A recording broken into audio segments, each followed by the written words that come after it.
जितना भी आपने देखा होगा, कवर किया होगा, तो हर तरफ आपको हल्ला गुल्ला, शोर शराबा, हर व्यक्ति ऐसे लग रहा है सजेशन देना चाह रहा है, पॉलिटिक्स में एंटर होना चाहता है। जैसे जैसे ही सत्ता उसके हाथ में आती है तो आपको ये लगेगा कि वो आमूलचूल परिवर्तन कर देगा, जबकि उनको राजनीति की रत्ती बराबर नॉलेज नहीं है। वो पूरे सिस्टम को चैलेंज करना चाह रहे हैं। उनको ऐसे लग रहा है कि अब तक जो ये पूरा सिस्टम काम कर रहा है, जो इंस्टीट्यूशंस काम कर रहे हैं, ये किसी काम के नहीं है। यानी हर व्यक्ति ज्ञानी हो गया है, उसके पास पॉलिटिक्स के बेसिक फंडामेंटल्स कहीं से इनपुट कर दिए गए हैं दिमाग के अंदर, तो उनको समझ में ही नहीं आ रहा, ना वो समझा पा रहे किसी को। जैसे एक मीम चल रही थी, उसमें एक लड़की कह रही थी कि प्रधानमंत्री को परीक्षा का पी नहीं आता, और जब उससे खुद से सीबीएसई की फुल फॉर्म पूछी गई, नीट की फुल फॉर्म पूछी गई, तो वो नहीं पता भाई। तो इतना डिल्यूजन आपकी नॉलेज में कैसे हो सकता है? आप किस तरीके से पेश आना चाहते हो, रील के माध्यम से या मीम के माध्यम से? हर व्यक्ति वायरल होना चाहता है, कुछ भी बोल रहा है, अनाप शनाप, उसको वो फिर तार्किक रूप से, लॉजिकल रूप से उसको डिफेंड भी नहीं कर पा रहा। यानी एक मिनट में आप कुछ और बोल रहे हो, दूसरे मिनट में आप कुछ और बोल रहे हो। यानी आपका कोई स्टैंड नहीं है, आपका कोई मोरल नहीं है। तो लोकतंत्र में हर आवाज जरूरी है, लेकिन जब हर आवाज ही चीख बन जाए, चारों तरफ शोर ही शोर सुनाई दे, नीति से ज्यादा नैरेटिव काम करने लगे, और राजनीति संसद से ज्यादा कैमरे के सामने होने लगे, और संसद की बजाय सड़कों पर प्रदर्शन और दबाव ज्यादा दिखाई दे, तो क्या आपको अभी भी लगता है कि आप लोकतंत्र में हैं? मुझे लगता है कि हम डेलिब्रेटिव डेमोक्रेसी की जगह हम डेसिबल डेमोक्रेसी में एंटर करने जा रहे हैं। मैं आपको एक नया शब्द सजेस्ट कर रहा हूं, दैट इज नोइशोक्रेसी, शोर तंत्र। ये ना तो संविधान में मिलेगा और ना किसी पॉलिटिकल साइंस की बुक में मिलेगा। ये आज की राजनीति को परिभाषित करने के लिए सबसे उपयुक्त शब्द है। नोइशोक्रेसी मीन्स शोर तंत्र, और एरिस्टोटल ने जो मोबोक्रेसी या भीड़ तंत्र के बारे में बताया था, ये उससे बिल्कुल अलग है। अरस्तु ने जो मोबोक्रेसी, भीड़ तंत्र के बारे में 2500 वर्ष पहले जो स्टेटमेंट्स दिए थे, वो ये थे कि उन्होंने पूरी जनता को टारगेट नहीं किया था, बल्कि एक अनियंत्रित भीड़ के बारे में बताया था, जो बेसिकली अपने स्वार्थों की पूर्ति सार्वजनिक हित और राज्य के स्वार्थों से पहले करती है। यहाँ ऐसा नहीं है, यहाँ अनियंत्रित भीड़ नहीं है, यहाँ पूरी जनता ही पॉपुलिज्म की चपेट में आ गई है। यानी हर व्यक्ति पॉपुलर होना चाहता है, हर व्यक्ति वायरल होना चाहता है, हर व्यक्ति ट्रेंड करना चाहता है। यानी लोकतंत्र में या शोर तंत्र में सबसे प्रभावशाली तर्क वह नहीं होता जो सबसे ज्यादा मजबूत होता है, वह होता है जिसकी दृश्यता, विजिबिलिटी सबसे ज्यादा होती है, जो ज्यादा से ज्यादा भावनात्मक प्रतिक्रिया क्रिएट करता है, इमोशनल इंटेलिजेंस के बारे में बात करता है, जो वायरल होना चाहता है, ट्रेंड होना चाहता है, चाहे रील कल्चर के माध्यम से हो, चाहे मीम कल्चर के माध्यम से हो, चाहे किसी भी कैमरे के किसी भी एंगल में वो दिखाई दे। यानी उसकी विजिबिलिटी ज्यादा से ज्यादा होनी चाहिए। और आज हम पॉलिटिक्स के इसी दौर में एंटर कर चुके हैं, जहां सड़कों पर ज्यादा प्रदर्शन देखने को मिल रहे हैं, और ऐसा लग रहा है कि संसद से ज्यादा दबाव आज सड़कों पर है। सड़कों पर प्रदर्शन, धरना, उपद्रव, इन चीजों के माध्यम से जो काम पार्लियामेंट में होना चाहिए वो सड़कों पर हो रहा है। यानी जब प्रत्येक नीति का उत्तर धरना हो, प्रत्येक असहमति का जवाब प्रदर्शन में निहित हो, नीति से ज्यादा नैरेटिव पर फोकस किया जाने लगे, हर चीज ट्रेंड में हो रही है, हर चीज हैशटैग्स के माध्यम से संचालित हो रही है, तो स्वागत है आपका, हम नोइशोक्रेसी में एंटर कर चुके हैं। हम पॉपुलिज्म एस्पेक्ट को कवर करते हुए, जिसमें सब कुछ कैमरे के सामने होना चाहिए, उसमें हम एंटर कर चुके हैं। और जैसे ही कैमरे की विजिबिलिटी कम होती है, कैमरा बंद होता है, तो संवाद भी बंद हो जाता है। ये किस तरीके की डेमोक्रेसी है भाई? ये किस तरीके का तंत्र है भाई, जिसमें जैसे ही कैमरा बंद होता है संवाद बिल्कुल बंद हो जाता है? यानी तर्क से ज्यादा ट्रेंड पर फोकस किया जा रहा है। हमने पिछले 1-2 दशकों में हमने CAA के प्रोटेस्ट देखे, जातीय आरक्षण आंदोलन देखे, और लोकपाल मूवमेंट देखा हमने, जो 2012-13 में रामलीला मैदान या जंतर मंतर के माध्यम से संचालित किया गया। और फिलहाल जंतर मंतर पर एजुकेशन मिनिस्टर के रेजिग्नेशन को लेकर 35 दिन वाला धरना प्रदर्शन देखा। इस दौरान आपने पूरी न्यूज कवरेज, पूरा social media, prime time debates, breaking news, जितना भी आपने देखा होगा, कवर किया होगा, तो हर तरफ आपको हल्ला गुल्ला, शोर शराबा, हर व्यक्ति ऐसे लग रहा है सजेशन देना चाह रहा है, पॉलिटिक्स में एंटर होना चाहता है। जैसे ही सत्ता उसके हाथ में आती है तो आपको ये लगेगा कि वो आमूलचूल परिवर्तन कर देगा, जबकि उनको राजनीति की रत्ती बराबर नॉलेज नहीं है। वो पूरे सिस्टम को चैलेंज करना चाह रहे हैं। उनको ऐसे लग रहा है कि अब तक जो ये पूरा सिस्टम काम कर रहा है, जो इंस्टीट्यूशंस काम कर रहे हैं, ये किसी काम के नहीं है। यानी हर व्यक्ति ज्ञानी हो गया है, उसके पास पॉलिटिक्स के बेसिक फंडामेंटल्स कहीं से इनपुट कर दिए गए हैं दिमाग के अंदर, तो उनको समझ में ही नहीं आ रहा, ना वो समझा पा रहे किसी को। जैसे एक मीम चल रही थी, उसमें एक लड़की कह रही थी कि प्रधानमंत्री को परीक्षा का पी नहीं आता, और जब उससे खुद से सीबीएसई की फुल फॉर्म पूछी गई, नीट की फुल फॉर्म पूछी गई, तो वो नहीं पता भाई। तो इतना डिल्यूजन आपकी नॉलेज में कैसे हो सकता है? आप किस तरीके से पेश आना चाहते हो रील के माध्यम से या मीम के माध्यम से? हर व्यक्ति वायरल होना चाहता है, कुछ भी बोल रहा है, अनाप शनाप, उसको वो फिर तार्किक रूप से, लॉजिकल रूप से उसको डिफेंड भी नहीं कर पा रहा। यानी 1 मिनट में आप कुछ और बोल रहे हो, दूसरे मिनट में आप कुछ और बोल रहे हो, यानी आपका कोई स्टैंड नहीं है, आपका कोई मोरल नहीं है। तो ऐसे टाइम में यदि आपको पर्सपेक्टिव चेंज करना है पॉलिटिक्स का, आपको एंटर करना है, तो आप एक प्रॉपर चैनल के माध्यम से आइए। आपके पास इतने सजेशंस, इतनी वैल्यूएबल डिस्कशंस आपके पास कहां से आई? और आई तो पूरे स्टेट पॉलिटिक्स को आप उसका यूजफुल, उसकी इंपोर्टेंस या उसकी उपयोगिता समझाओ आप नहीं। लेकिन जब आपके पास कोर फंडामेंटल इश्यूज नहीं है, तो फिर आप इस तरीके से बरगलाने की कोशिश ना करो। अमेरिकन संविधान को जेम्स मैडिसन ने प्रस्तुत किया था, और जेम्स मैडिसन ने यह कहा था कि हर सोसाइटी के अंदर कुछ ग्रुप्स होते हैं जो अपने स्वार्थों की पूर्ति में लगे रहते हैं, उनको उन्होंने फैक्शंस कहा। ये सार्वजनिक नीति को परिभाषित करने के लिए और अपने कन्वीनियंस में लेने के लिए पहले अपने स्वार्थों की पूर्ति करते हैं, राष्ट्रहित से पहले। ये ऐसे ही ग्रुप्स और फैक्शंस जंतर मंतर पर देखे गए थे। इन्होंने इंस्टीट्यूशंस को इम्प्रोवाइज करने की जगह, पॉलिसीज को इम्प्रोवाइज करने की जगह, और इन्होंने चेहरों पे फोकस किया। एक स्पेसिफिक चेहरे पे इनका ध्यान था, और क्या उसके रेजिग्नेशन से हमारा जो पूरा परीक्षा तंत्र है, जो बेहद मजबूत होना चाहिए, पारदर्शी होना चाहिए, सुचितापूर्ण होना चाहिए, वो हो जाएगा? नहीं होगा। जब तक आप डिमांड से ज्यादा सजेशंस पे फोकस नहीं करोगे, कभी भी नहीं होगा। आपने 1, 2, 3, 4, 5, मैं कह रहा हूं, एक भी सजेशन आपने गवर्नमेंट को नहीं दिया, आपने सिर्फ रेजिग्नेशन की बात की। सजेशंस आपको देने चाहिए थे, डिमांड से ज्यादा आपको बताना चाहिए था कि इन चीजों को पैरेलल रूप से साइडलाइन करते हुए इन सजेशंस पे गवर्नमेंट को फोकस करना चाहिए। हाँ, उसके बाद यदि सरकार काम नहीं करे तब आप कह सकते हो। तो इस तरीके से वन वे नहीं चलता है, आपको 2 वे काम करना पड़ेगा। यदि आप सरकार से कुछ मांग रहे हो तो आपको भी सरकार को कुछ देना पड़ेगा।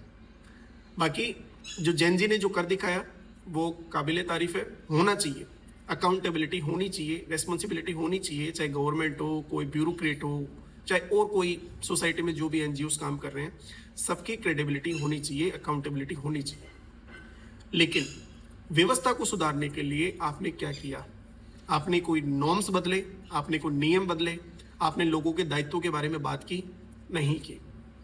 तो ये स्टैंडर्ड्स जो है, ये डेलिब्रेटिव डेमोक्रेसी को डेसिबल डेमोक्रेसी की तरफ ले जा रहे हैं, और इतना हो हल्ला, शोर शराबा हो चुका है कि उसमें जो मेजर कोर कंटेंट फंडामेंटल है वो कहीं मिसिंग कर रहा है, लोगों तक पहुंच नहीं पा रहा। समझ में ही नहीं आ रहा है कि मेन मुख्य मुद्दा क्या है, इसके प्रपोजल्स क्या होने चाहिए, इसके ऑब्जेक्टिव क्या है। लोगों तक ये नहीं पहुंच पा रहा। जब रीच आपकी नहीं हो रही, चाहे आपके नॉलेज की, आपके पर्सपेक्टिव की, आपके विजन की, तो आपका सब कुछ बेकार है। और इसीलिए हेबरमास ने जो पब्लिक स्फेयर बुक के अंदर डेलिब्रेशन की बात कही, और उन्होंने इसे लोकतंत्र की आत्मा के बारे में एक्सप्लेन किया, तो बेसिकली उसका मतलब ही यही है कि एक पैरेलल वे के रूप में संवाद होना चाहिए, तर्क होना चाहिए, और आपको आमूलचूल परिवर्तन की जगह एक सिस्टमेटिक तरीके से परिवर्तन पर फोकस करना चाहिए। अब एक और दिलचस्प बात, आज की राजनीति पूरी तरीके से अटेंशन इकोनॉमी में एंटर कर चुकी है। पहले राजनीति का सबसे पहला ऑब्जेक्टिव होता था पॉलिसी फ्रेम करना, आज अटेंशन प्राप्त करना, विजिबिलिटी दिखाई देना। हर व्यक्ति या हर क्लिप वायरल होना चाहती है। संसद में 5-5, 10-10 घंटे की डिबेट, डिस्कशन चलता है और उसके बावजूद पूरे 10 घंटे का पूरा कंक्लूजन आप निकालोगे तो एक 10-15 सेकंड की रील वायरल होगी, एक स्टेटमेंट वायरल होगा। और डिपेंड ये करता है, यानी उस रील क्लिप के ऊपर सबसे ज्यादा ऑब्जेक्टिव ये है कि वो कितने लोगों के फोन तक, स्क्रीन तक पहुंचा।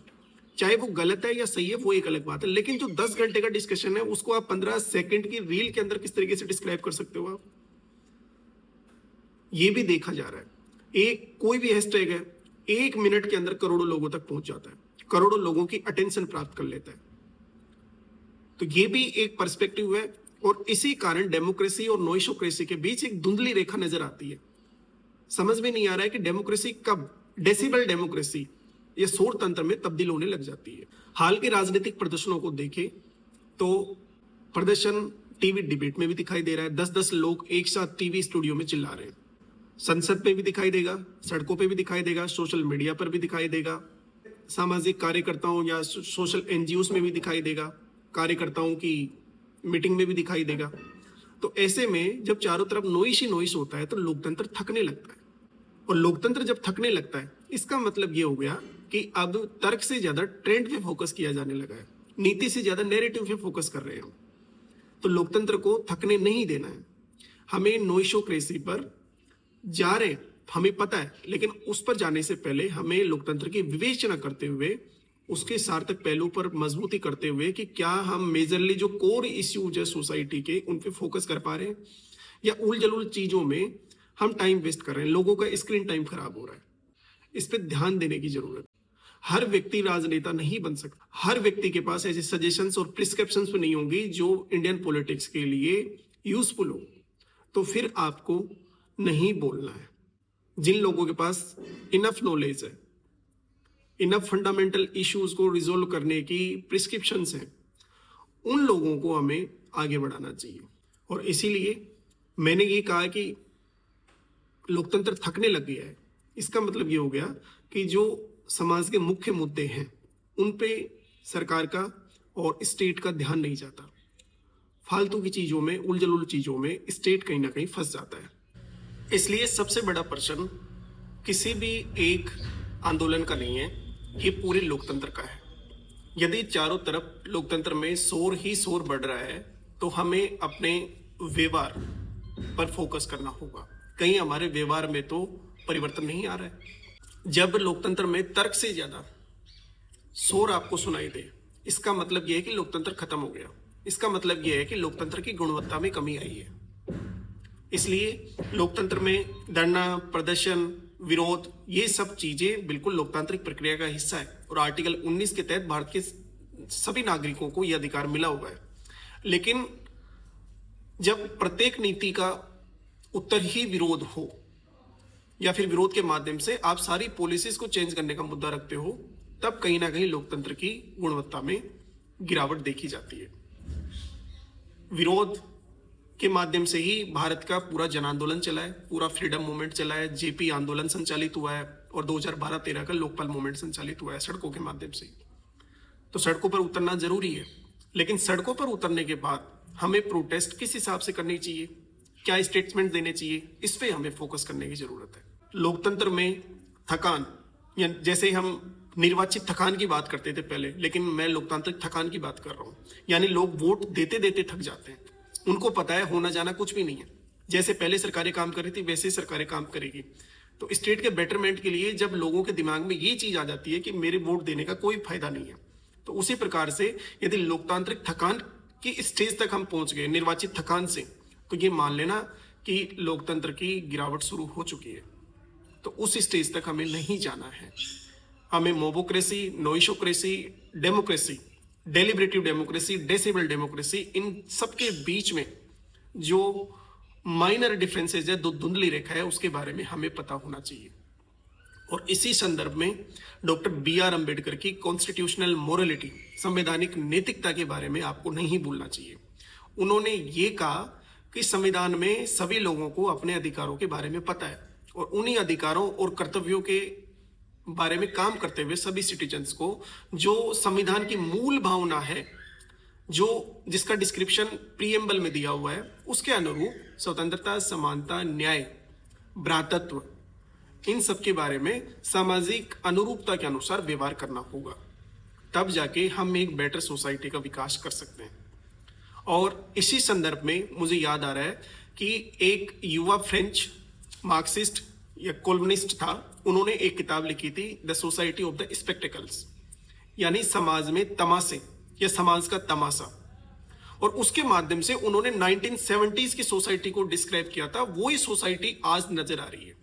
सोसाइटी जो बिहेव कर रही थी कि एक समय आएगा जब सभी लोगों के आंखों पर चश्मे लगा दिए जाएंगे इस टाइप के कि उनको शोर शराबा और हल्ला गुल्ला उनको डिस्टर्ब नहीं कर पाएगा, यानी देखने का नजरिया बदल जाएगा। आपके सामने बहुत सारी अनवांटेड चीजें हो रही होंगी, लेकिन आप उसका विरोध नहीं कर पाओगे। और जो चीजें आपके लिए यूजफुल नहीं है, सोसाइटी के लिए यूजफुल नहीं है, स्टेट के लिए यूजफुल नहीं है, उन पर आप आपकी राय, सजेशंस प्रस्तुत करोगे। तो ये जो बेसिकली एंशिएंट टाइम में आप हमारे पूर्वजों से आपने सुना होगा कि बिना फालतू का तमाशा हो रहा है, तो वो तमाशा कहीं ना कहीं ये जो प्रोटेस्ट हो रहे हैं उसके बारे में इंगित किया जा रहा है। तो वो स्पेक्टिकल्स से हमें बचना है। स्पेक्टिकल्स कौन से? जिनमें नेगेटिव एलिमेंट्स हो, अनसोशल एलिमेंट्स हो, जो आपके पूरी प्रोटेस्ट को अलग दिशा में ले जा रहे हैं, गलत दिशा में ले जा रहे हैं। उस अनवांटेड चीजों से आपको बचना है। जो नॉइस आपके चारों तरफ क्रिएट हो रहा है, उस नॉइस से भी आपको अवेयर रहना है। किस तरीके की सावधानियां बरतनी है, ये किसी भी नागरिक के लिए बहुत जरूरी होता है, किसी भी डेमोक्रेसी के लिए बहुत यूजफुल होता है। और उसी के संदर्भ में मैं आज नोइशोक्रेसी की बात कर रहा हूं। आज से पहले शायद किसी ने नहीं की होगी, लेकिन कहीं ना कहीं ऐसा लग रहा है कि पूरी डेमोक्रेसी अटेंशन के फेज में पहुंच चुकी है, वायरल होने के फेज में पहुंच चुकी है, ट्रेंडिंग फेज में पहुंच चुकी है। और हम डेसिबल, जो बेसिकली शोर मापता है, तो डेसिबल डेमोक्रेसी में एंटर कर रहे हैं। ऐसा नहीं हो। मैं चाहता हूं कि भारत का जो लोकतंत्र है, जो pure soul of the constitution है, वो वैसे की वैसे ही बनी रहे जैसे भारतीय संविधान के निर्माताओं ने इमेजिन किया था। यदि आप इस चैनल पर पहली बार आए हो तो प्लीज चैनल को सब्सक्राइब करके जाइए। धन्यवाद।